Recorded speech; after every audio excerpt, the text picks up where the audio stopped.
તો ભાજપના ધારાસભ્યોને હાલમાં તો જે લીડની ચિંતા સતાવી રહી છે, પરંતુ કોંગ્રેસના ધારાસભ્યોને પક્ષ પલટાની ચિંતા છે અને આ પક્ષ પલટાની ચર્ચાની વચ્ચે કોંગ્રેસ નેતા લલિત વસોયાએ સ્પષ્ટતા પણ કરી છે।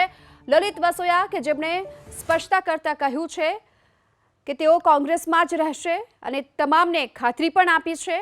કોંગ્રેસે ઘણું આપ્યું હોવાની વાત કરી। કોંગ્રેસ પાર્ટીનું મારા પર ઋણ હોવાની વાત લલિત વસોયાએ કરી છે। વડીલોએ એ શીખવાડતા ગયા છે કે કોઈનું ઋણ માથા પર ન રહેવું જોઈએ। મિત્રો, કોંગ્રેસ પાર્ટીનું મારી ઉપર ઘણું ઋણ છે અને એ ઋણ ચૂકવવા માટે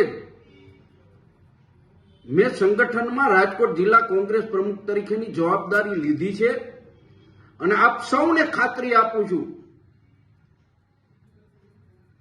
કે કોંગ્રેસ પાર્ટીના આ નબળા સમયની અંદર હું કોંગ્રેસનું ઋણ ચૂકવવા માટેનો પ્રયત્ન કરવાનો છું અને આ સંજોગોમાં પાર્ટીની આ નબળી સ્થિતિની અંદર જો હું પાર્ટી છોડીને જાઉં તો હું એવું માનું છું કે મારી જનતાનું ધાવણ લાજે।